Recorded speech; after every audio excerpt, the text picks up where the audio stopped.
तीन तरह के लोग होते हैं जो रात में नहीं सोते। एक रोगी रात में नहीं सोता। रोगी का मतलब है बीमार इंसान, क्योंकि वो सो नहीं पाता। एक भोगी रात में नहीं सोता।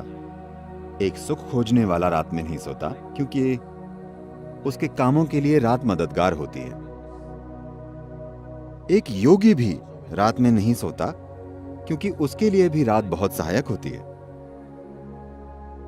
आप इनमें से क्या हैं आप तय कर सकती हैं, मैं कुछ नहीं कहूंगा। रात में क्या खास होता है? देखिए, रोशनी। हमारे लिए रोशनी इसलिए कीमती है क्योंकि हमारी आंखें एक खास तरह से बनी हुई हैं। रोशनी आपको हर चीज अलग अलग करके दिखाती है। देखिए, अभी क्योंकि यहां रोशनी है, मैं इस इंसान को, इस इंसान को, इस इंसान को, इस इंसान को देख सकता हूं। मान लीजिए लाइट चली गई और अंधेरा हो गया, मैं बस लोगों के झुंड को देख पाऊंगा। मैं इस इंसान को, इस इंसान को, इस इंसान को नहीं देख पाऊंगा। तो रात में कुछ ऐसा है कि रात में सीमाएं थोड़ी धुंधली हो जाती हैं। तो योग के लिए, सेक्सुअलिटी के लिए, दोस्ती के लिए, नजदीकियां, पढ़ाई, फोकस, इन सभी चीजों के लिए रात ज्यादा सहायक लगती है, क्योंकि रात में आपके और दूसरे के बीच का अंतर कम हो जाता है। सिर्फ इसलिए क्योंकि हमारी आंखें इस तरह से काम करती हैं। जहां रोशनी ना हो, वहां हमारे अनुभव में हर चीज मिलकर एक हो जाती है। तो एक योगी, एक भोगी और एक रोगी, ये तीनों रात का इस्तेमाल करते हैं। आप भी इसका इस्तेमाल कर सकती हैं। इसमें कोई समस्या नहीं है, जब तक कि आप क्लास में सोती ना हो। अगर आप क्लास में नहीं सोती तो ये चलेगा, इसमें कुछ गलत नहीं है। लेकिन आप इसे आजमा कर देखिए। क्या मैं कुछ साझा कर सकता हूं? मैं कुछ ऐसा था। जब मैं सोता था, मेरा स्कूल आमतौर पर सुबह 8:30 का होता था। 6:45 से मेरी माँ और मेरी बहनें मुझे जगाना शुरू कर देती थी। बहुत सी चीजें करनी पड़ती थी। वे मुझे बिस्तर पर उठाकर बैठा देती थी।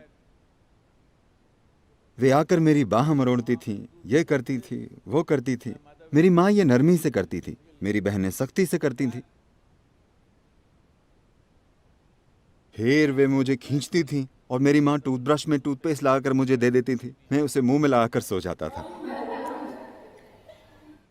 वे मेरे कपड़े लाकर देती थी और कहती थी, नहाने जाओ, टाइम हो गया है। मैं बाथरूम के अंदर जाता और सो जाता। अगर कोई मुझे ना उठाए तो मैं दिन में 1-2 बजे तक एक पत्थर की तरह सोता था। जागकर करवटें नहीं बदलता था, बस मुर्दे की तरह। लेकिन मैंने 12 साल की उम्र में योग करना शुरू किया।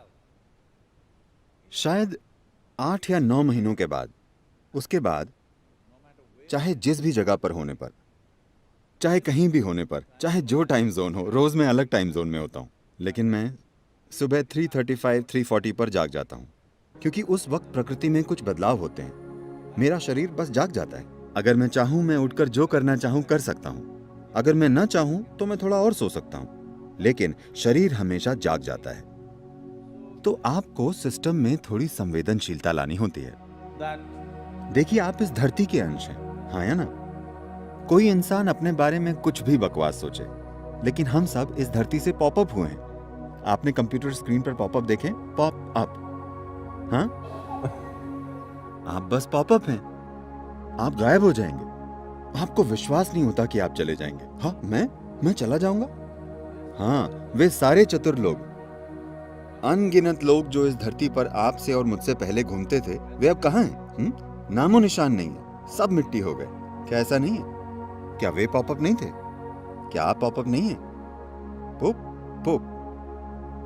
आपको लग सकता है कि आपका जीवन शानदार है, वगैरह वगैरह। जहां तक धरती का सवाल है, वो बस अपनी मिट्टी को रिसाइकिल कर रही है।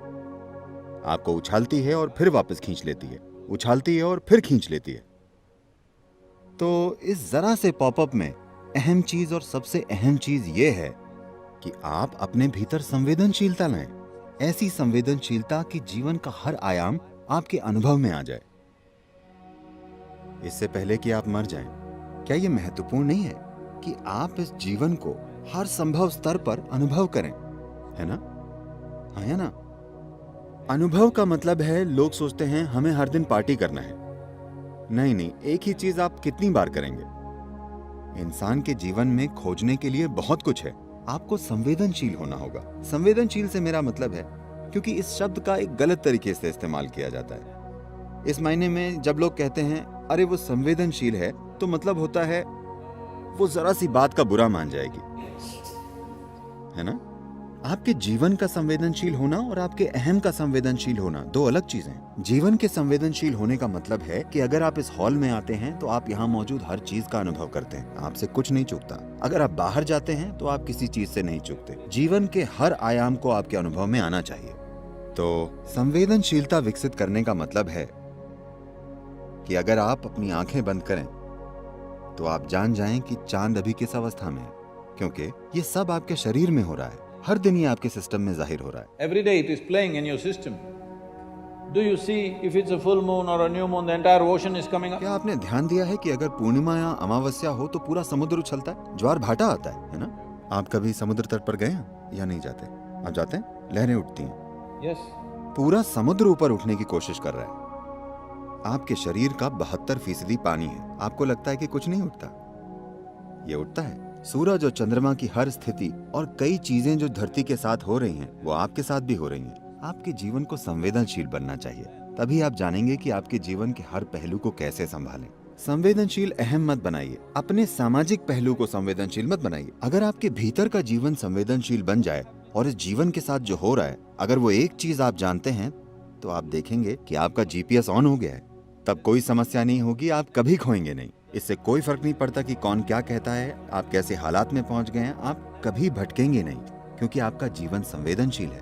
इस जीवन की बस यही जरूरत है कि इसे एक जीवन के रूप में संवेदनशील बनना है। अभी हमने एक ऐसा मनोवैज्ञानिक ढांचा विकसित कर लिया है जिसका जीवन से कोई लेना देना नहीं है। इसका थोड़ा सरोकार सामाजिक पहलू से है, पर जीवन से कोई लेना देना नहीं।